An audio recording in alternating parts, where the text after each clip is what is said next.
기도하겠습니다. 주님 감사합니다. 오늘 함께 주의 말씀 안에서 만나서 감사합니다. 하나님의 선하신 뜻 가운데서 우리의 만남이 주어졌고 하나님께서 인도하시면서 이 시간 우리 울산 예수라교회와 저의 만남이 있는 줄 믿습니다. 이 시간 저를 보내신 까닭과 그리고 울산 예수라교회가 저를 만나게 하신 하나님의 선하신 뜻이 오늘과 내일 사이에 이루어지도록 성령님의 인도하심을 하여 주시옵소서. 특별히 진리의 말씀 함께 살피고자 합니다. 진리의 말씀 안에서 우리의 삶이 또한 우리의 인생이 특별히 주님을 사랑하는 울산 예수라교회가 하나님의 선하신 보호심을 힘입을 수 있는 이 시간이 되게 하옵소서. 부탁드리오며 예수님 이름으로 기도합니다. 아멘. 저하고 앞서서 신약성경을 여기서 하셨습니다. 신약성경 이야기는 예수님과 만남으로 시작합니다. 우리의 이야기는 예수님 안에서 새롭게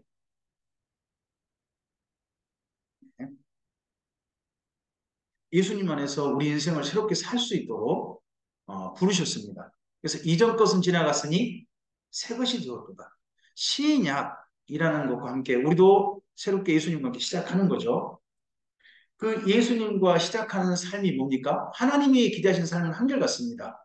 구약 성경도 어떻게 정리할 수 있습니까? 너는 마음을 다하고 뜻을 다하고 힘을 다해 내 하나님 여호와를 사랑하라였죠. 근데 구약 성경에서 이스라엘 민족은 하나님을 사랑하는 데 이르렀습니까? 사랑하는 데 이르지 못하였습니까? 말라기까지 읽어보면 일부는 사랑하는 데 이르렀지만 민족적으로는 끝내 사랑하는 데 이르지 못했다 하는 게 참 안타까운 이야기입니다. 신약 성경은요, 다른 데 요구되지 않습니다. 교회가 이제는요, 하나님을 사랑하는 데 삶으로 초청받은 겁니다. 네. 그래서 예수님의 복음서 이후의 모든 교회 이야기는요, 교회가 사랑하는 이야기입니다. 사랑하는 이야기. 그 사랑하는 이야기의 뼈대가 뭐냐 그러면 사도행전인 거죠. 사도행전이 바로 교회가 사랑하는 이야기를 생각하시면 됩니다. 예루살렘 교회가 있었죠.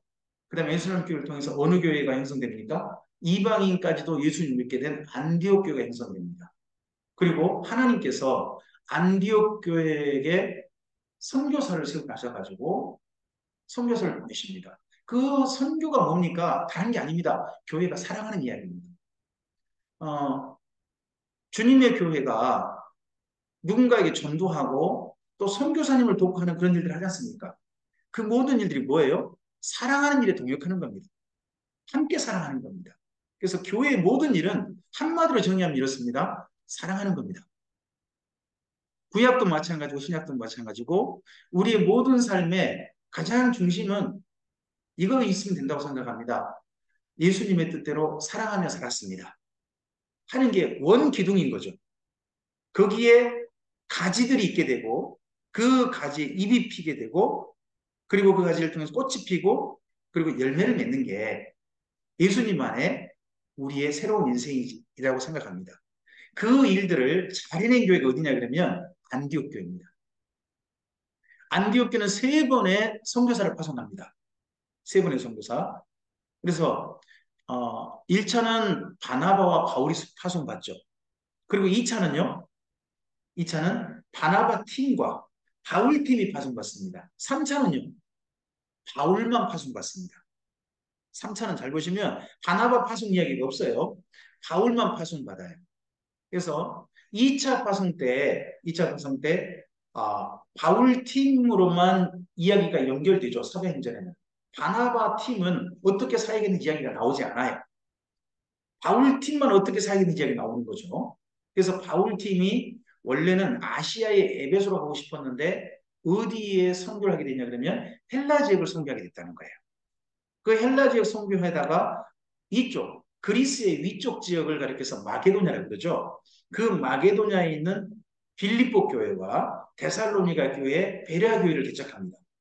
그 가운데서 데살로니가 교회에 3주밖에 전도를 안 했는데 교회가 잘 이루어지고 목회자가 없는데도 교회가 조직을 계속해서 공동체를 이루고 있더라는 거죠. 그래서 이 교회를 격려하고 응원하기 위해서 쓴 편지가 두 번째 선교여행 때, 두 번째 사랑의 이야기를 사랑을 나누려고 파송받았을 때 그때 쓰여지게 됩니다. 제가 지난 시간 그래서 우리는 데살로니 전서와 후서를 이미 보셨습니다. 그리고 세 번째 파송받습니다. 세 번째 파송은 바울이 원래 가고 싶었던 아시아를 가게 됩니다. 아시아의 중심지가 어디입니까? 에베소입니다. 아시아의 중심지는 대한민국 아닙니다. 성경에서 아시아 그러면 대한민국 전혀 없습니다. 전혀 없습니다. 구약 성경을 읽어보면 해 뜨는 땅이 나옵니다. 해 뜨는 땅은 어디입니까? 우리나라 아시아. 분들은 많은 분들이 전부 다 대한민국 막 이렇게 생각을 합니다. 그러나 구약 성경에서 해 뜨는 땅이란 예루살렘을 중심한 동쪽입니다. 예루살렘을 기준해서 동쪽을 가리켜서 해 뜨는 곳이라고 표현합니다. 그럼 해 지는 곳은 뭐예요? 어디예요? 예루살렘을 중심해서 서쪽인 거예요.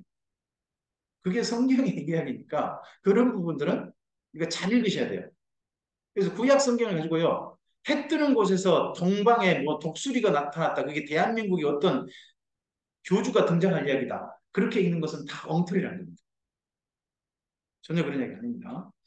그래서 바울이 3차 전도여행 때 에베소에서 사역을 하고 이때가 가장 활발합니다.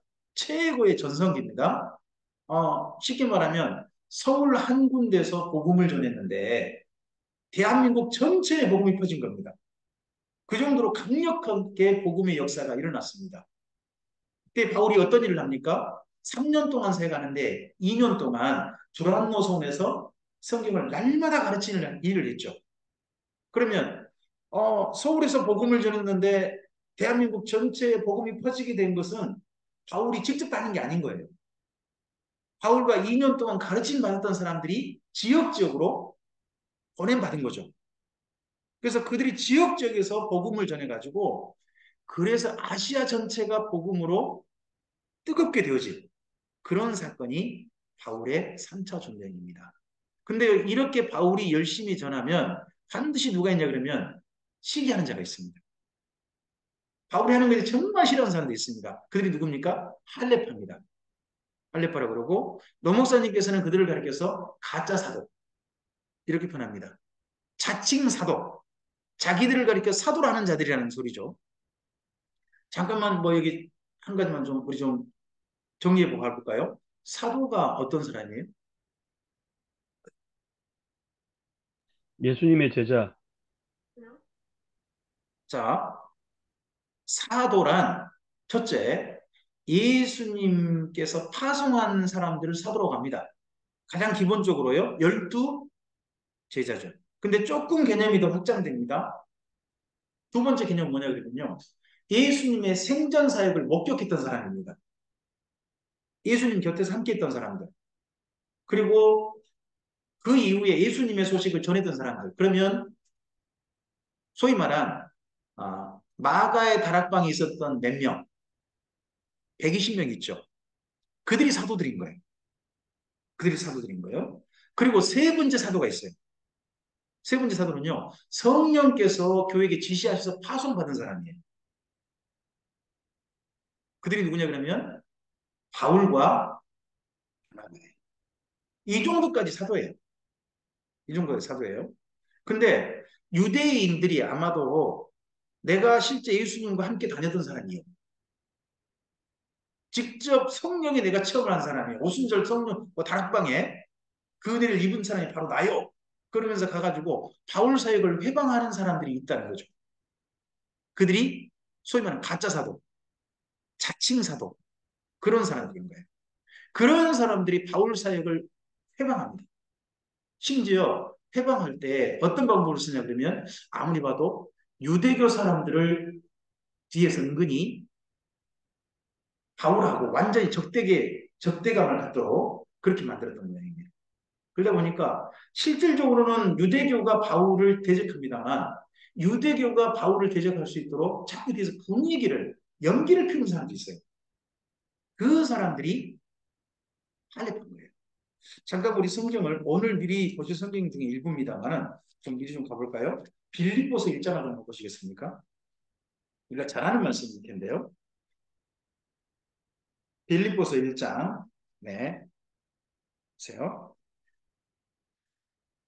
아, 1장에 14절, 네, 먼저 읽어줘 보세요. 14절 읽어줘 보실까요?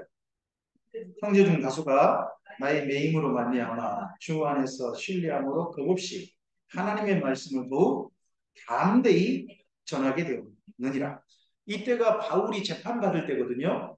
근데 형제들 다수가 더욱더 예수님을 담대히 전하겠다는 거죠. 담대히 전하게 된 장소가 어딜까요? 어디서 담대하게 전했을까요? 자기가 사는 곳도 되지만 지금 바울이 빌립보서를 쓰고 있는 장소가 로마예요. 그러면 로마에서요, 바울을 돕는 동역자들과 가지고 복음을 열심히 담대히 전했다는 말이에요. 그런데 다른 사람이 나와요. 15절, 예, 15절 읽어줘 보세요. 어떤 이들은 투기와 분쟁으로, 어떤 이들은 착한 뜻으로, 두 종류로 나뉘죠. 예수님을 전하는 사람 두 종류로 나뉘어요. 자, 계속 좀, 그 다음요. 이들은 내가 복음을 변증하기 위하여 세우심을 받은 줄 알고 사랑으로 예수님을 전해요. 사랑으로 예수님을 전하는 사람이 있어요. 근데 그 다음요. 그들은 나의 매임에 괴로움을 더하게 할 줄로 생각하여 순수하지 못하게 다툼으로 그리스도를 어디에 써요? 두 종류 사람 다 로마에 있어요. 로마에 지금 바울이 재판받고 있거든요. 재판받을 때 바울한테 안 좋은 영향을 미치고 싶어서 누군가는 복음을 전하고 있어요. 누군가는요, 바울과 같은 예수님을 사랑함으로써 복음을 전하기도 해요. 두 종류 사람이 다 있다는 거예요. 자, 이 중에서 안 좋은 뜻으로 지금 로마에서 바울을 어쨌든지 간에 바울에게 안 좋은 일이 나타나길 원해가지고 복음 전하는 이 사람들이 앞서서 연결해 보면 할례파, 다른 말로 하면 자칭사고, 이들인 거예요. 이제 이들의 다툼이 오래 가요. 상당히 오래 갑니다. 교회가 이게 다툼이 좀 일찍 없었으면 좋겠는데 나중에 보면 요한계시록까지 등장해요. 요한계시록도 보면요. 자칭 사도가 등장한다니까요. 요한계시록에도. 그때는 언제냐 그러면 사도 요한 때잖아요. AD 90년경이에요. 그런데도 그런 일이 나타납니다. 이게 참 슬프지만 이때 이런 일이 나타났습니다. 그다음에 바울이 그 가짜 사도들 또는 할례파들의 해방을 받아가지고 그것 때문에 쓴 성경이 갈라디아서 고린도전서 후서예요. 그들 때문에 사진 쓰여진 거예요. 이 성경들이. 갈라디아서, 고린도전서, 고린도후서가. 그리고요. 이때 바울파하고 할례파가 다툼이 얼마나 교회에 시끄러웠고 교회에게 참 문제가 됐던지요. 이때 이들을 제발 그만 싸우라고 쓰고 있는 성경이 두 권 있단 말이에요. 앞서 제가 소개했어요. 한 권이요. 예수님의 동생 야고보가 전한 야고보서예요. 또 한 권이요. 예수님의 사도들이 전한 마태복음이 있어요. 이들은 다 믿는 유대인들 사이에 제발 다툼을 멈추고 예수님께서 함께 합력하여서 주의 일을 이루라 하는 뜻으로 쓰고 있는 네, 성경들이에요. 나름 어느 정도 정리가 된 것 같아요. 그래도 여전히 그 일들은 빌립보서도 계속 나타나잖아요. 어쨌든 이제 그러한다 할지라도 바울은 그 다음 사역을 준비하죠. 이게 뭡니까? 로마 사역. 바울이 아시아에서 사역은 이제 어느 정도 했으니까 이 다음에 어딜 가고 싶다. 로마를 거쳐서 서바나를 가고 싶다. 스페인을 가고 싶다는 생각을 가지고 로마에 자기가 가기 전에 미리 방문할 것을 말하고 내가 도착하면 내가 이런 내용을 함께 나눌 테니까 미리 예습하세요 하고 바울이 전하는 복음을 대략 쓰죠. 대략 쓰고 그리고 자기가 스페인 갈 때 로마 교회로부터 후원을 받고 싶어 해요. 그런 내용까지 담아가지고 로마서를 보내게 된 게 안디옥 교회의 3차 선교사 파송입니다. 이게 교회의 사랑 이야기죠. 그리고서 오늘 우리가 할 이야기, 오늘 우리 여기서부터 우리가 합니다. 바울이 지금 어디 왔습니까? 재판받으러 왔습니다. 재판받으러 가는데 재판받으러 가기 전에 바울을 죽이려는 음모가 바울에게 들려져요. 헬라에서 3개월 머무는 동안 바울에게 어쨌든 바울을 죽여버리고 그 연보를 중간에서 도둑질하는 사람도 있다 하는 소식을 듣게 됩니다. 그러할 때 바울이요, 예루살렘을 가야 될까요? 이번에는 가지 말까요?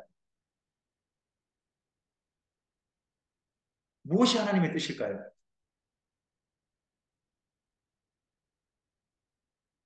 바울 주변의 모든 사람들은 성령의 감동을 받아가지고요, 바울에게 올라가지 말라고 했어요.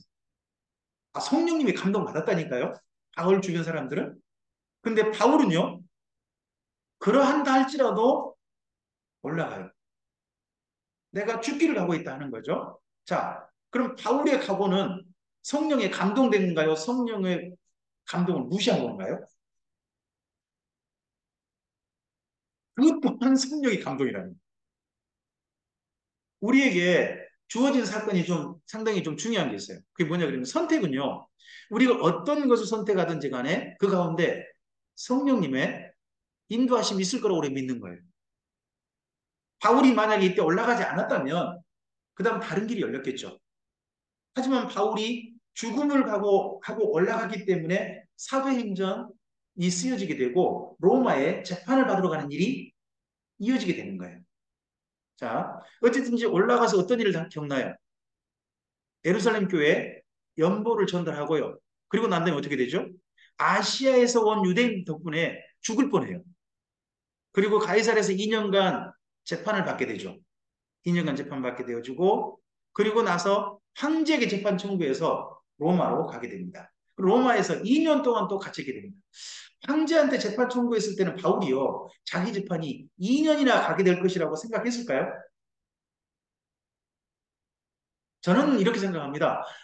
이미 저기 저 총독과 그리고 헤롯 아그리파 이쪽에서 다 바울은 무죄합니다라고 지금 다 올려보는 것 같거든요. 폐하께 저 재판 청구해서 하는 것뿐이지 이리저리 조사해 보니까 별거 없습니다. 또 율리오라고 하는 백부장이 데려가죠. 율리오가 데려가지 않습니까? 그 율리오가 또 바울에 대해서 어떤 보고를 할까요? 중간에 참 여러 경험했기 때문에 좋은 보고 많이 했을 겁니다. 그럼 바울은요, 자기 재판이 2년간이라 할 거란 생각도 못했을 겁니다. 하지만 그 모든 것들이 상당히 지지부인하게 됩니다. 그래서 바울은 이렇게 보면요, 바울이 선교 사역을 제대로 못한 게 무려 5년이나 하게 됩니다. 바울이 이렇게 가까이 될 거는 자기도 상상도 못했을 겁니다. 근데 그 모든 일 속에서 주님의 일들이 이루어집니다. 자, 오늘 그런 내용도 함께 좀 봐보도록 하겠습니다. 바울이 여기 헬라에 와가지고 3개월 동안 머물게 됩니다. 3개월 동안 머물면서 아, 벵그리아의 베베라는 분을 통해 가지고 로마서를 보내게 됩니다. 그런데 이때 무슨 소식이 들려와요? 바울은 빨리 가고 싶어 합니다. 근데요, 바울을 죽이려는 음모 소식이 들리게 됩니다.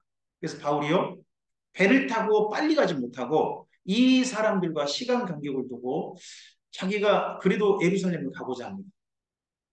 가면 먼저 간 사람들이 기다리고 있겠죠. 자, 이 사람들이 6월절 전에 갔거든요. 유대인들은 6월절 전에 가면 언제까지 예루살렘에 머물까요?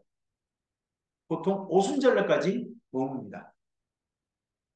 그러면 자기가 가면 분명히 만나게 될 거라는 거죠. 이 사람들. 그러니까 바울이 내가 이번에 가면 죽을지도 모르겠다는 생각을 하게 됩니다. 하지만 가요.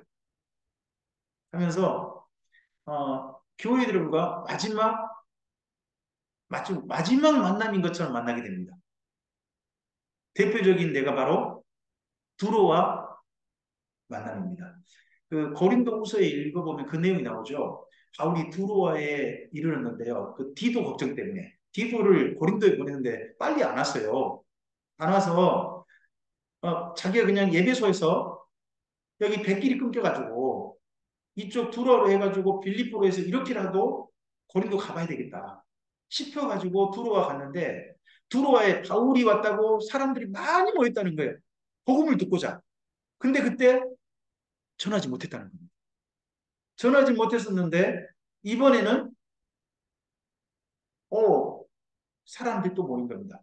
그 모인 사람들과 바울이 저녁부터 날이 셀 때까지 말씀을 전하게 됩니다. 왜요? 이번이 마지막 전함일지 모르겠다는 거죠. 마치 꼭 노 목사님이 예전에 심화 강좌 3번 연속할 때 그런 마음 비슷하셨을까요? 그때 노 목사님께서 몸이 정말 안 좋으셨거든요. 또 주변 사건들이 너무 안 좋은 사건들이 있었어요. 그때 함께 먼저 사역하셨던 사모님 세상 떠나셨죠. 그리고 또 서울로 올라가던 그 강좌 참여하시던 분들이 한꺼번에 8분이 세상을 떠나셨잖아요. 사망하셔가지고 이런 것들이 충격이 되셔가지고 몸에 있는 그렇지만 지병이 있으신 상태에서 그런 게 충격되셔가지고 목사님께서 정말 얼마 못 사시겠다 스스로 생각하시다 그때. 그래서 마지막 힘을 다해가지고 그때 심화 강좌 3번을 하셨거든요. 그러고 나서 세상을 안 떠나셨어요. 지금까지 사실 거를 생각도 못 하신 거죠. 바울도 이때 이 만남 후에 자기가 더 오래 살 거는 생각도 못 했을 거예요. 죽을지도 모른다는 생각을 가지고 올라갔으니까요. 어쨌든 이제 그 집회 때 사람들이 너무 많이 모였는데 3층에 모였다 그러죠. 3층. 그리고 이때 3층에 모였을 때 유두고란 청년이 너무 많이 사람이 모이다 보니까 창틀에 앉았다는 거죠. 그리고 설교를 짧게 해야 될까요? 길게 해야 될까요? 그렇게 사람이 많이 모였으면.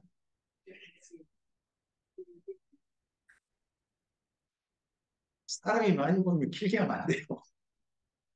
근데 그 사람들 많이 모아놓고 농업사에서 옛날 10시까지 하셔야 될 거 11시 넘기고 12시까지 하시고 막 그러셨단 말이죠. 그 다음날 혼났죠. 뭐 저도 13번 그때 강좌 참석했는데 참 많이 힘들었죠.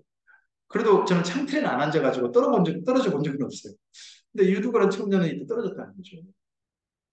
떨어졌는데 그때 그 청년을 보고 죽었다라고 글 쓴 분이 이야기하죠. 가본이 죽었더라. 글 쓴 분이 누구예요? 누가죠? 누가의 직업이 뭐예요? 의사죠. 의사가 뭐라고 진단했어요? 죽었다.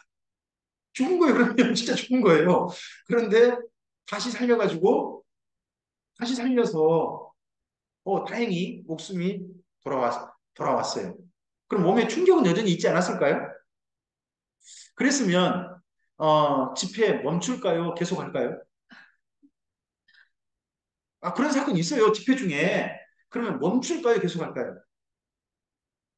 근데 살려놓고 아침 날이 샐 때까지 해봤다는 거죠. 왜요? 이번이 마지막일지 모르겠다는 마음인 거죠. 그런 마음이 이 바울의 예루살렘 가는 여행 중에 성령께서 자기의 환란이 기다리고 있던 걸 뻔히 보여주는데도 불구하고 각오를 하고 가는 거죠. 그런 걸음을 누가 현재 돕고 계실까요? 성령님이 돕고 계시던 거죠. 자, 이 두로와 집회 후에요. 바울은요, 아스까지 걸어갑니다. 바울이 이 걸어가는 걸 보면 뭐가 보이냐 그러면 바울은 배 타는 게 별로 안 좋은 거예요. 빨리 갈 수 있잖아요. 빨리 갈 수 있는데 할 수만 있으면 걸어가요. 할 수만 있으면. 그리고 밀레도에 와가지고 또 좀 쉬어요. 쉬면서 누구를 부르냐면 에베소에 있는 장로님들을 불러서 이 장로님들과의 만남을 갖습니다. 여기가 사도행전 20장 그때 만남이죠. 그 만남에 보면 마치 뭐 같습니까? 유언 같아요. 그래서요, 사도행전 20장의 바울의 그 이야기는요, 유언을 읽으시라는 거예요. 이때 좀 장로들을 향한 유언, 교회 지도자들을 향한 유언으로 우리가 읽을 수 있는 말씀이 거기에요. 그래서 바울이 다시는 못 볼 것 같다라는 이야기 때문에 바닷가에서 장로들과 무릎 꿇고 울면서 기도하잖아요. 울면서 헤어져요. 다시는 못 볼 것 같다. 바울도 울었어요. 왜요? 이번 만남이 마지막 만남일지 모르겠다 하는 마음이 있었으니까요. 그리고 난 다음에 배를 타고 뭐 성경 보면 고스 로도 이런 게 나와요. 섬이어서 섬에 잠깐씩 들르고 바다라라고 하는 곳은 육지입니다. 이 바다라 이 안쪽에요. 안쪽에 굉장히 유명한 데가 있습니다. 혹시 성 프란체스코 아십니까? 성 프란체스코. 그가 사역했던 곳이 이 안쪽에 있습니다. 이 바다라 이 안쪽에. 그 안쪽에 있는데 이 바다라를 거쳐서 바다라에서 두로까지 직항하는 거죠. 지중해를 쭉 구부로를 앞에 두고 쭉 직항을 합니다. 그리고 가이사라에서 빌립을 만나죠. 빌립. 빌립과 그의 가족을 만나고 자녀들, 딸들을 만나게 됩니다. 그래서 빌립하고 딸들이 만났을 때 그 빌립의 딸들이 바울에게 뭐라고 합니까? 이 띠의 임자가 예루살렘 가면 이렇게 묶이게 될 것이다. 그렇죠? 또 예루살렘에서 선지자가 내려오죠. 올라가면 일납니다. 그러자 모든 제자들이 올라가지 말십시오. 했는데도 불구하고 바울이 올라가니까 그때 함께 있던 모든 말렸던 바울과 함께 사역했던 분들이 뭐라고 합니까? 주의 뜻대로 이루어지라. 우리가 모든 하는 일들 가운데서 우리의 생각이 이루어지는 게 아니라 무엇이 이루어져야 합니까? 주의 뜻이 이루어져야 한다 하는 것에 우리 삶의 가장 기본 중심이에요. 그리고 올라가서 연보 전달하고 어떻게 됐어요? 예상한 대로 죽을 뻔했죠. 그리고 온갖 살해 음모를 겪고서 어디 가게 됩니까? 가이사의 재판 2년간 받고 그리고 황제에게 재판 청구했는데 또 이렇게 고생을 했죠. 브라블로 강풍까지 만나가지고 그렇게 해서 참 원래는 겨울을 지나고 갔을 것 같습니다. 미항이라는 항구가 있는데요. 여기 그레데 섬에 그 항구에 조금 옆으로 가면 베닉스가 있단 말이에요. 미항은 아주 항구가 적어요. 베닉스는 그땐 컸나 봐요. 지금 베닉스가 지금도 좀 있긴 있는데 근데 여기를 뭐 성주로 해서 가는 팀은 없는 것 같아요. 지금은 이 반대편에 헤라클레온이라는 데가 있어요. 이 미양 반대편 섬 가로질러 가면 그쪽에 가면 디도 기념교회가 있습니다. 있고 섬을 가로질러 딱 건너가 가지고 미양이라는 데 가는 이 코스가 일반적인 섬지순례 코스거든요. 중간에 가면 그레데 문명의 그 옛날 유적지도 있기도 하고 그렇습니다. 이 여행 중에 바울이 있었던 곳 가이사라입니다. 제가 옛날에 이렇게 날씬했는데 이번에 어, 저기 노 목사님과 그리고 강사분들과 함께 좀 1박 2일 여행을 좀 다녀왔습니다. 설악산 다녀왔는데 노 목사님께서 저 보시고 사람이 왜 이렇게 달라졌냐. 1월달 강좌 볼 때 옛날 모습 봤으면 좋겠다. 그래가지고 그때부터 한 끼니만 먹어라. 그래서 요즘 저 한 끼니 먹고 있습니다. 근데 몸무게가 안 빠집니다. 좀 제가 좀 그렇게 해야 되는데 이번 11월에 다음 주부터 원래 11월 그 강좌가 있습니다. 산정 강좌가 있는데 강좌가 안 이루어질 수도 있습니다. 가장 커트라인 인원이 안 됐어요. 커트라인 인원이 하여튼 몇 명인데 그 인원이 지금 쑥 안 차가지고 안 되면 지금 이번 달 강좌가 김성호 목사님이거든요. 그럼 김성호 목사님이 1월로 이제 가게 돼요. 제가 1월인데 1월로 가게 되고 그렇게 되면 제가 저 멀리 7월이라든지 이쪽으로 가게 됩니다. 4박 5일 강좌는 강사가 한 사람씩 가게 돼서 제가 한 5월에나 가게 될 것 같습니다. 천천히 빼야죠. 뭐. 잘 됐죠. 여기 가이사라는 좀 보시고요. 여기가 미항입니다. 지금 제가 찍은 데는 죄송합니다만 음식점입니다.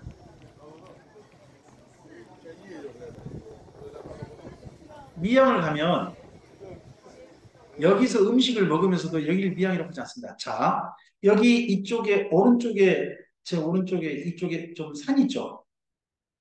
이쪽에가 바울 기념교회가 있습니다.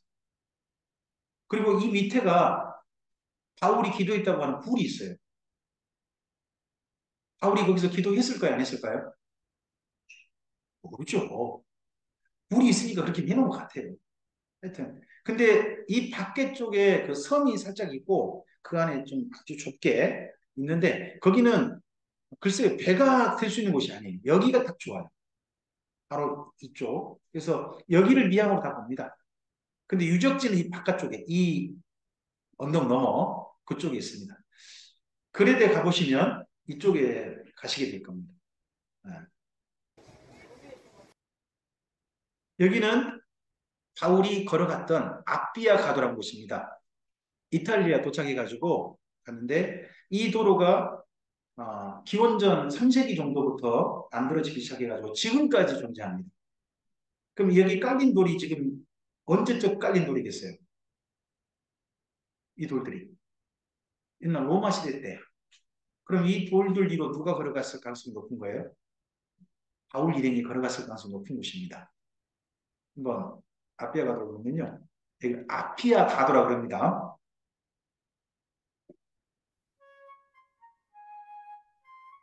방금 그 도로를 중심으로 이런 말이 나온 거죠. 모든 길은 로마로 하는 그런 말이 나왔고, 방금 보셨던 그 에피온이라고 하는 곳에서부터 로마까지, 거기까지 바울은 걸어갔을 거예요. 제수잖아요. 2000년 전에 이미 그 돌 위를 걸어갔을 거예요. 어떤 사람들은 거기 맞짱 떠고 했을 텐데, 바울 이름은 아마 걸어갔을 겁니다. 도착한 곳이 어디입니까? 여기 로마입니다. 로마에 가면 이런 유적지들이 있습니다. 지금도 엄청나게 오래된 건물들로 꽉 채워진 게 로마 아닙니까? 그 중에서 오른쪽 위쪽에 이 건물은 꼭 가보셔야 할 때입니다. 여기 이 건물, 마우스 보이시죠? 여기가 뭘까요?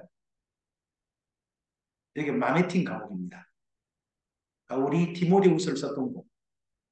네, 여기는 꼭 가보셔야 할 되죠. 로마도 한번 찍어놓은 영상 좀 보실까요?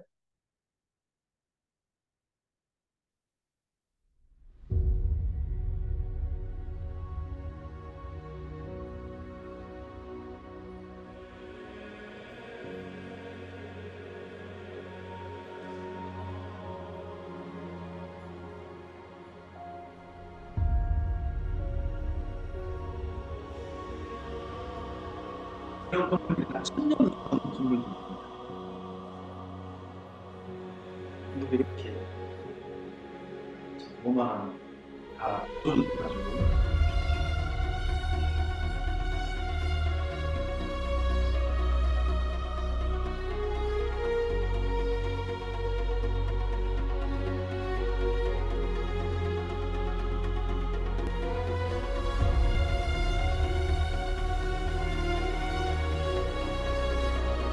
여기 이 건물이 판테온이라고 그러지 않습니까? 그러니까 무상들 다 모아놨던 신전, 판테온이죠. 이 세계에서 이 정도로 건축공학이 집약된 정도더라고요.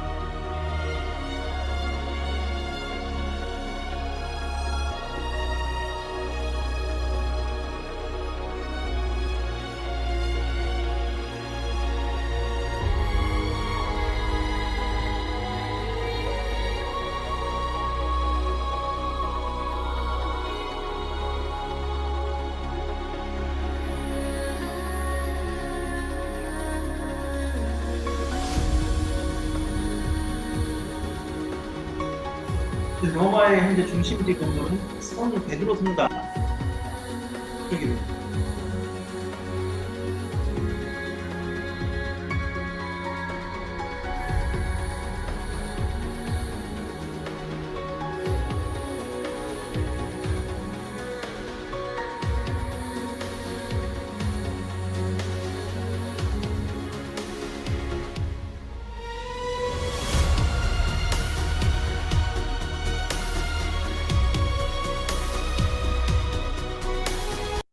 나중에 가신다면 저는 적어도 로마를 한 번쯤은 가보시는 거 생각해 보시는 거 어떻겠나 그렇게 말씀드리고 싶습니다. 저도 이제 앞으로 어디 여행을 간다면 로마는 가보고 싶다 그런 생각은 같습니다.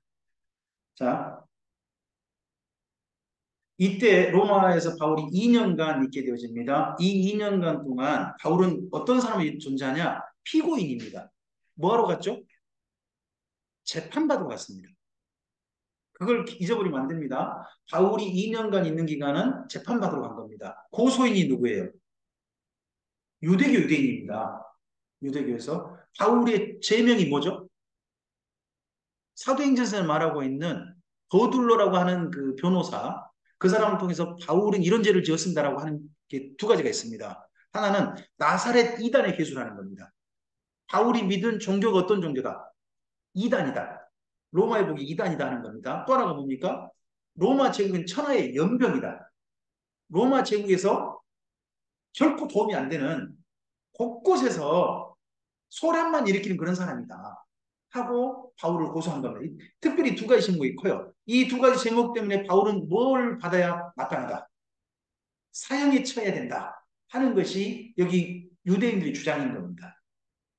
그런 주장을 해요. 여기에 대해서 바울 팀은 그냥 당할 수는 없잖아요. 적어도 사실을 말을 해야 될 거 아니에요. 그러다 보니까 바울 팀은 이에 대해서 변론하고자 합니다. 그랬을 때 바울팀과 할레파 일부가 바울을 돕기 위해서 오게 됩니다. 자, 할레파 일부 누가 바울 곁에서 이때 재판을 도왔죠? 우리 이분들 기억을 해야 돼요. 골로새서에 나오죠. 골로새서요. 예, 마가 요한이 있었습니다. 유수도라 하는 예수가 있었습니다. 예, 그리고 에라스도인가요? 이 세 명이 바로 바울의 사역을 특히 바울의 재판을 돕고자 와 있었던 사람들입니다. 근데 좀 전에 빌립보서 읽으셨죠? 지금 바울에게 재판에 안 좋은 영향을 주고 싶어 합니다. 일부가. 그들이 누구? 할레파입니다. 이런 상황이 피고인으로서의 바울의 그때 처지에 이들이 있다는 걸 기억하셔야 됩니다. 그리고 2년 동안 그때 바울은 어떤 일에 열심히 합니까? 사도행전을 읽어보면요. 맨 뒤에 바울은 재판에 힘썼다는 말이 아닙니다. 2년 동안 그는 담대히 거침없이 자기를 찾아온 자들에게 하나님의 말씀을 가르쳤다. 하나님 나라를 전했다. 하는 내용으로 되어 있습니다. 2년 동안의 대표가 이거라는 거죠. 어떻게 보면 우리는 이럴 수 있잖아요. 2년 동안 재판받으면서 모든 재판에 힘썼다. 변론에 힘썼다라고 그 중심을 할 수도 있잖아요. 근데 변론에 중심한 것은 성경은 언급도 안 해요. 어디에만? 가르침에 힘썼다. 하는 겁니다. 우리들의 삶에도 이러한 모습은 있어야 한다고 생각합니다. 우리가 오늘 힘쓰는 일들이 있죠. 하지만 진짜 하나님 안에서 드러나야 할 일들은 우리 안에서 다른 일일 수 있습니다. 그래서 바울이 이때 가르치면서 새로운 차원으로 그의 가르침이 한 단계 업그레이드 되게 됩니다. 그의 깨달음이 있는 거죠. 그리고 갇힘 중에도 개척된 교회를 돌보는 일도 있게 됩니다. 자, 이때 바울이 로마인들도 깨달은 네 가지는 기억하셨으면 좋겠습니다. 세 가지요. 첫째, 1번 뭐가 달라졌나요? 세계관입니다. 세계관. 바울이 서바나를 가고 싶어 하죠. 서바나, 에스파니아라는 말이 무슨 뜻일까요? 우리나라 말로 번역하면. 에스파니아, 이게 스페인이죠. 그 말을 우리나라 말로 번역하면. 그 말이 해가 지는 땅이라는 뜻입니다. 해가 지는 땅. 그럼 정반대로 해가 뜨는 땅도 있겠죠. 해가 뜨는 땅. 그 땅을 아나톨리아라고 해요. 아나톨리아. 그래서 그 당시 지명이에요. 예수님께서 땅 끝까지 복음 전하면 누가 오신다? 주님 오신다고 그러셨잖아요. 유대인들의 땅 끝이 어디서부터 어디까지예요? 해 뜨는 데서부터 해 지는 데까지잖아요. 그러면 해 지는데 서바나를 가면 스페인, 이스파냐를 가면 거기까지 복음 전하면 누가 오시겠다? 주님 오시겠다 하는 그 당시에 바울의 어떤 지리 개념이 있었단 말이죠. 자기 나름의. 근데 바울이 이때 로마를 가보고서 깨달았다는 겁니다. 스페인이 땅끝이 아니더라. 세계관이 달라졌습니다. 세상 보는 눈이. 두 번째, 2번. 뭐가 바뀌었어요? 종말관. 주님의 재림이 자기가 살아있을 때 올 거라고 생각했습니다. 대표적인 데 어디가 있습니까? 데살로니가 전서하고 고린도 전서에 보면 바울은 자기가 살아있을 때 우리도 변화하여 주님 보게 될 것이다. 그렇게 얘기하고 있거든요. 그랬는데 종말관이 달라지게 됩니다. 그래서 예수님은 오는 여러 세대 후에 오실 것이다 하는 이야기가 바뀌게 돼요. 그 이야기 어디 있나요? 에베소서에 등장합니다. 종말관이 바뀐 거죠. 우리나라에서도요, 예수님, 우리나라 그 60년대, 70년대, 80년대 예수님 믿었던 우리나라 교회가 예수님 보통 언제 오신다고 생각했을까요?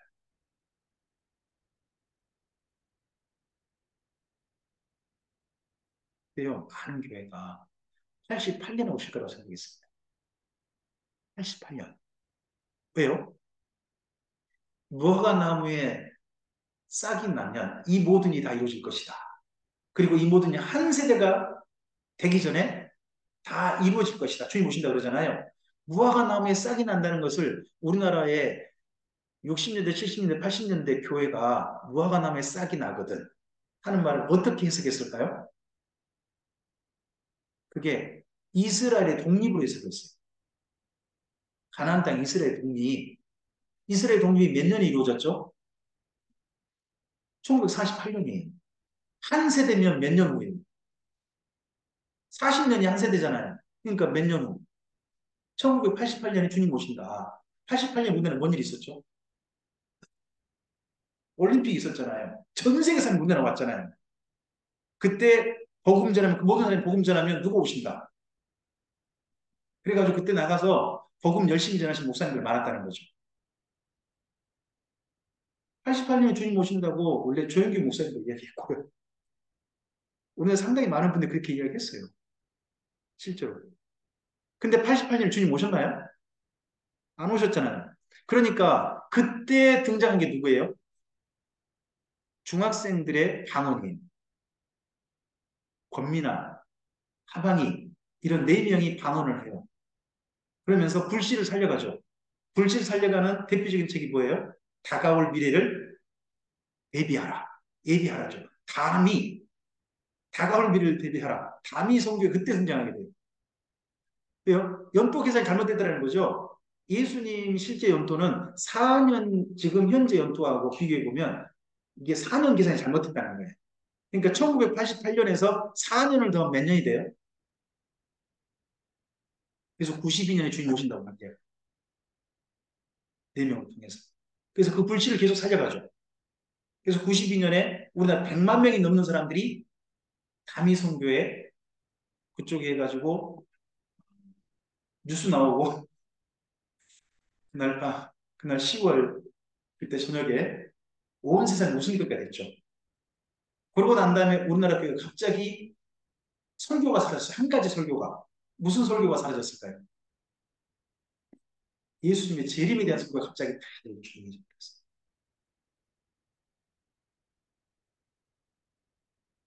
그때 그 경험하고서 적어도 우리나라에 뭐는 일부, 그래서 그나마 대부분 성도들이 뭐는 바뀐 거예요? 정말로는 좀 바뀐 거예요. 정말로는 바뀐 거예요. 이게 날짜 계산이 될 일이 아니다. 대충 나간 거죠. 근데 바울도 어딘지 종말관이 바뀌게 된 거예요. 이때 오는 여러 세대로. 그리고요. 그분의 성경관도 새로워지게 업그레이드 되게 돼요. 바울의 대표적인 성경관이 쓰여진 이 로마에 연금되기 전에 바울의 대표적인 성경관이 뭐냐 그러면요. 로마서로 생각하시면 돼요. 로마서. 그리고 갈라디아서. 이런 내용이 대표적인 성경관이에요. 부분에. 근데 거기서 한 차원 더 높아지게 돼요. 원래는 예수님이 하나님의 비밀이라고 그분은 그 전에 주장을 했어요. 그랬는데요. 에베소서하고 골로새서를 보면요. 비밀이 하나 더 있다고 주장하게 돼요. 가르치게 돼요. 그 비밀이요. 바로 교회예요. 예수님의 몸인 교회 이야기가 비밀로서 저렇게 한참 높게 그분에게 발견되어진 거죠. 자, 이 세 가지 기억하세요. 바울이 로마 연금 때 새로운 세상, 그분이 새로운 눈이 열리고 새로운 생각을 가지게 되어지고 새로운 사역 방향을 정한 거죠. 땅끝은 아직 다 가지 못했다. 아직 주님 빨리 오지 않는다. 가르쳐야 할 내용은 교회가 정말 중요하다. 이 세 가지를 깨닫고 난 다음에 바울은요. 이 세 가지를 그 다음에 그 전에 가르쳤던 교회들에게 제대로 가르치고 정착시키고 어느 여러 세대까지 주님을 오심을 준비하고 기다릴 수 있도록 교회를 새롭게 하는 일에 바울이 힘쓰게 된 거죠. 이때. 그래서 이때 바울과 함께 바울의 2년 사역, 2년 그 재판받는 동안 쓰여진 성경들이 몇 권 있습니다. 바울을 통해서 몇 권이 쓰여집니까? 빌립보 교회 문제가 터져가지고 빌립보서를 보내게 됩니다. 그분이 누굽니까? 에바브라 디도의 편에 보내게 돼요. 그리고 북이고, 이거 지금 이쪽으로 와야 되는데 엉뚱하게 빌레무스가 엉뚱하게 갔네요. 북이고를 통해서 그걸 통해서 에베소서, 골로새서, 빌레몬서가 한꺼번에 세 권이 보내지게 됩니다. 그래서 바울이 2년간 재판받는 동안 두 분을 통해서 성경을 보낸 거예요. 한 권은 에바브라 디도, 또 한 권은 두기고, 이 두 분을 통해서 네 권을 써서 보내게 됩니다. 사실 한 권 더 있죠. 라우디게아서라고 한 권 더 보낸 것 같습니다. 두기고를 통해서. 하지만 그것은 지금 현재 성경 남아있지 않아요. 뿐만 아니라 바울이 이때 재판받고 있는 2년 동안 바울 곁에 누가 있냐 그러면 마가하고 누가가 있어요. 그래서 마가가 이때 마가복음을 쓰게 됩니다. 지금 학자님 다들 인정하는 게 뭐냐 그러면 마가복음은 로마에 썼더라고 인정을 해요. 로마에서 이때 2년간 있는 동안 이 로마 마가복음 쓰실 걸로 보입니다. 우리 누가복음 1장을 좀 봐보겠습니다. 누가복음 1장입니다.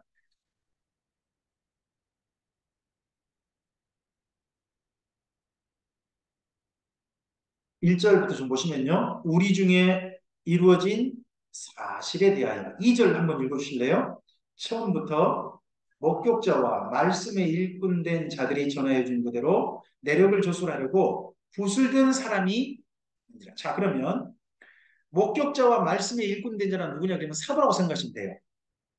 사도 이들이 전하여 준 그대로 예수님이란 사실 우리 중에 이루어진 사실은 예수 사건이거든요. 예수 사건을 조술하려고 붓을 든 사람이 많았다. 그러면 누가복음이 쓰여지기 전에 예수 사건에 대해서 글 쓴 글이 한 개가 아니었다는 말이죠. 많았다고 하니까 저거 두 개 이상일 거 아닙니까? 두 개 이상일 거 아닙니까? 그러면 누가복음 이전에 뭐는 쓰였을까요? 우리 복음서 중에. 요한복음은 AD 90년에 쓰여져요. 맨 나중에 쓰여지게 됩니다. 가장 먼저 쓰여진 것을 요즘 학자들은 마가복음으로 봅니다. 그리고 마태복음 쓰실 걸 보고 그 다음에 누가복음 쓰실 걸 보는 거예요. 그러니까 누가복음 이전에 이미 두 권 쓰인 거예요. 뭐예요? 적어도 마태복음하고 마가복음 쓰인 거예요. 순서는 어쨌든지 간에. 저는 마태복음이 먼저 쓰였다고 봅니다. 봅니다만은 이건 옛날 그 초대 교부들 때 이야기고 그렇게 주장이 된 거고요. 요즘 학자들은 마가복음이 먼저 쓰실 거라고 봅니다. 그리고 그 다음 마태복음 쓰였고 그 다음 누가복음 쓰실 거라고 해요. 이제 그렇게 본다면 어쨌든지 누가복음 이전에 마태 마가가 쓰인 거예요. 그러면 여기 지금 누가복음이 쓰여질 때 먼저 기억하셔야 될 게 있죠. 뭐는 쓰였다 이미 마가복음 쓰였다 하는 걸 기억하는 거예요. 그리고 또 한 번 우리 사도행전 1장 한번 가볼까요?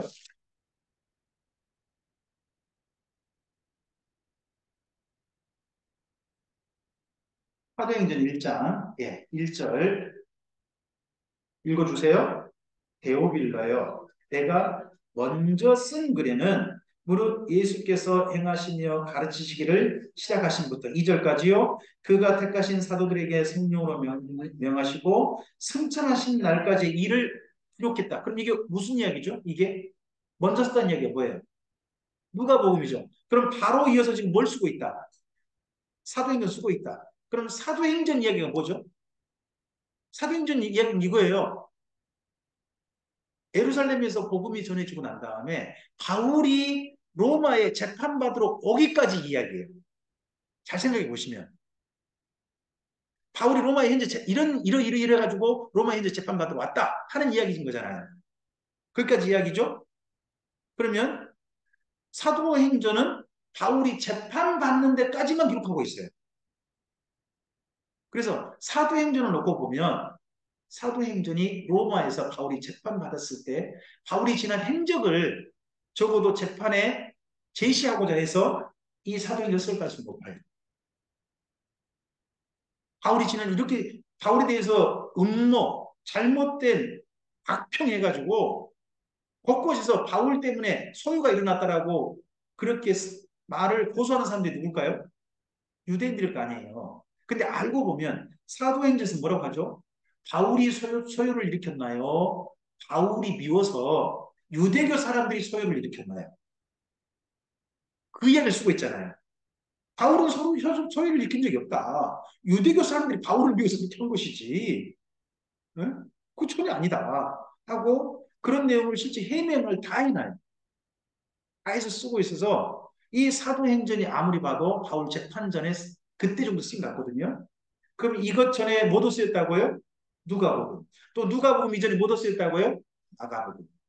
그러면 바울이 재판받는 2년 동안에 마가복음, 누가복음, 사도행전이 함께 쓰인 거예요.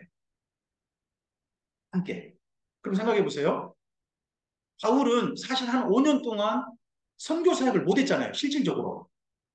아무것도 못했죠. 재판만 받고 있었잖아요. 그랬는데 그들의 일이 딱 막힌 것 같았는데 아니었다는 거예요.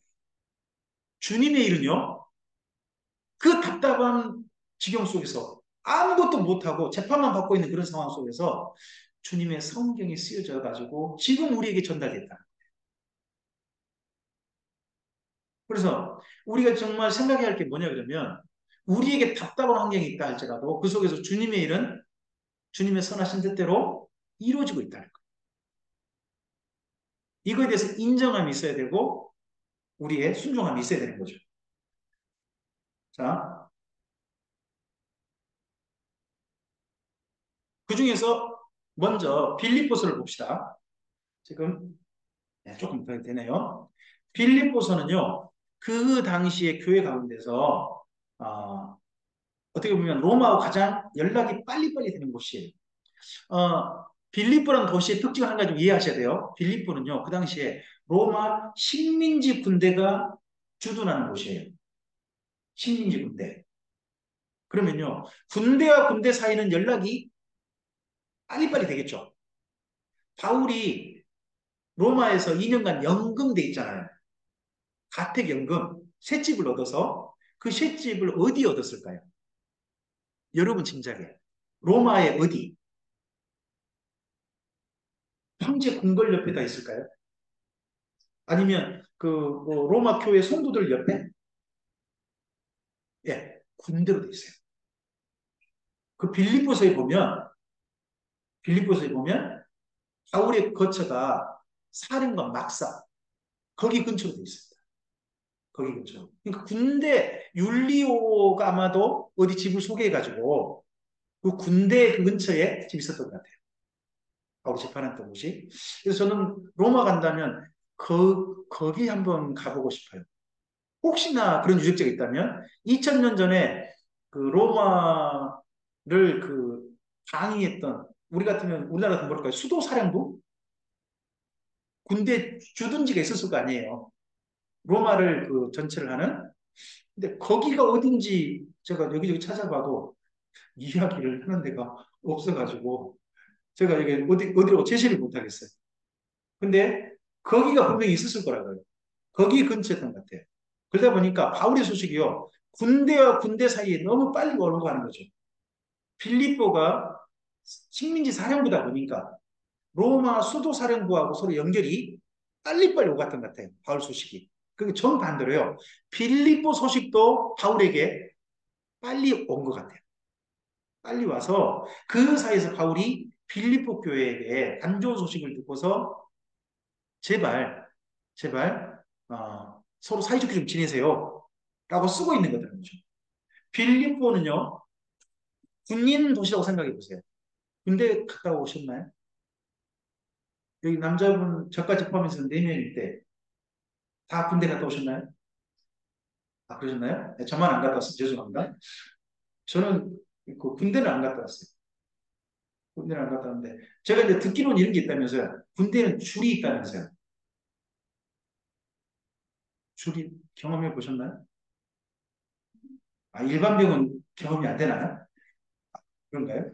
근데 제가 광주에서 부교육자로 맨 처음에 있었을 때가 광주의 31사단에서 근무하셨던 군종께서 딴 데 가려고 했는데 거기 성도들이 막으셔가지고 교회를 개척한 교회, 그 교회 성도, 그러니까 31사단에 근무하는 장교들, 이런 분들이 있는 그 교회에 제가 구역에 1년간 있었어요. 1년간 있었는데, 아, 제가 군대를 안 갔다 왔지만, 군대 주제한 게 이런 거구나 하는 것을 그때 경험해 봤어요. 이게 있더라고요. 뭐죠? 하사관의 맨 윗분이 누구죠? 하사관, 원사? 원사입니까? 원사? 그리고 위관급 있고 영관급 있으시더만요. 거기 31사는 영광까지 제가 뵀어요. 영광까지 뵀는데 각각 팀이더만요. 교회 안에 성도들 진짜 한 팀이 아니에요. 근데 제가 그 중에서 그 두 팀이 있는 제가 그 주일학교를 담당했거든요. 근데 한쪽 분에게가 가서 밥 먹고 갔다가 혼났어요. 밥 먹었다는 소식을 사모님께 말 안 했다가 혼났어요. 그런 거 보고를, 그분은 그렇게 하더라고요. 말하지 마세요. 그렇게 하더라고요. 그래서 말 안 했다가 혼났고요. 또 한 분이 저한테 그 전사님 많이 힘드시죠 하고 저희 집에 제가 그 당시 받는 사례비가 50만 원이었는데 50만 원 주시는 거예요. 한 달 사례비를. 그러면서 전사님 아무에게도 이야기하지 마세요. 그래서 감사합니다 그냥 와가지고 한 말 안 했죠. 그러고 나서 사모님 또 불려가지고 혼났어요. 그걸 왜 말 안 했냐? 말 안 했다고 나중에 서운해하시더라고요. 그래서 여기서 참 어렵더라고요. 그게 쉽지 않았는데 여기 빌립보에 소위 보면 유오디아와 순두기가 나와요. 사장에 보면. 근데 유오디아 순두기가 아무리 봐도 그 빌립보에 있는 군대 양쪽에 교회 나오시는 최고 그 양쪽 줄의 최 위쪽 사모님들이시지 않냐. 그래 보여요. 그러니까 영광급은 뭐 유오디아 편에 쭉 쏘고 뭐 별급은 뭐 이쪽에 쭉 쏘고 뭐 그러시는지 모르죠. 그래가지고 서로 간에 다툼이 있는 거죠.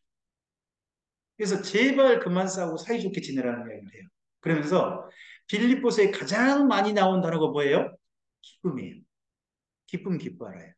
그러면요. 빌립보서를 읽으실 때 어느 단어를 중심으로 읽으셔야 돼요. 빌립보서를 쓴 동기가 뭐예요? 가장 중요한 동기는 지금 서로 사이가 안 좋으니까 제발 사이좋게 좀 지내세요 하는 걸로 쓰고 있는 거예요. 그래서 사이좋게 지내라는 뜻으로 바울이 가장 많이 쓴 단어가 뭐예요? 기뻐하라. 기쁨 기뻐하라요. 교회 모임에 뭐가 회복돼야 한다는 거예요? 기쁨이 회복돼야 한다는 거예요. 기쁨이 이 회복돼야 한다는 그런 측면에서 글을 읽으셔야 돼요. 그런데 한번 여쭤볼게요. 빌립보서 그러면 떠오르는 성구가 뭐예요? 빌립보서 그러면 뭐가 떠오르세요? 기뻐하라가 떠오르시면 아주 좋은 일입니다. 근데 혹시나 이런 거 아닌가요? 주 안에서 내가 모든 일을 할 수 있느니라. 내게 능력 주신 자는 내가 모든 일을 할 수 있느니라. 그래서 빌립보서 그러면 딱 떠오르는 노래가 있으시죠? 할 수 있다. 하시니는 나의 능력 주하는 그 이야기 또 오시죠. 어떠세요? 우리가 빌립보서를 본래 의도대로 읽고 있나요? 아니면 우리가 뭐 생각하고 좀 좋은 단어 그쪽으로 특히 목사님들이 소개하는 좋은 단어 쪽으로 좋은 구절 쪽으로 생각하고 있지 않으신가요? 빌립보서는 기뻐하라 기쁨 쪽으로 읽으셔야 돼요.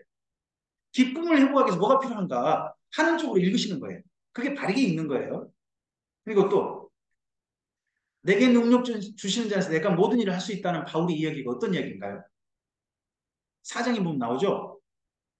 그 앞서서 바울이 이렇게 말하거든요. 내가 굶어도 되고 그리고 넉넉해도 좋다. 부한테도 취할 줄 안다. 그럼 내가 주 안에서 모든 걸 다 할 수 있다. 이렇게 말하거든요. 그 말은 뭔 말이냐 그러면 내가 가난해도 먹을 것이 넉넉하고 또는 경제적인 형편이 좀 부족해도 주님의 일을 선교 일을 지금까지 계속 할 수 있었다 하는 그런 이야기예요. 그 이야기지 예배당 짓는 이야기가 아니거든요. 내게 능력 주시는 자에서 내가 모든 것을 살 수 있다라고 요즘 성도들이 무슨 일을 해내시려고 하시죠? 그 말씀을 사용해서 뭔가 좀 의도가 원래 바울 사도가 자기 고백으로 한 이야기하고는 좀 동떨어진 쪽으로 이야기를 가져가 사용하는 것도 보여요. 이런 부분들은 빌립보서 읽으실 때 잘 우리가 읽어야 될 것 같습니다. 자, 앞을 보시고 한번 읽으실까요? 첫째, 예수님은 읽어주세요. 예수님은 밑에요. 바울이 빌립보 교회가 갈등을 벗어나 예수님 안에서 기쁨을 회복하길 바라며 쓴 편지입니다. 자, 이 다음에 에베소서와 골로새서 그리고 그 다음 이어진 빌레몬서 이야기는 잠깐 쉬셨다가 우리 8시 40분에 시작하도록 하겠습니다. 쉬는 시간 별로 없네요. 그래도 한 7분 쉬겠습니다. 네.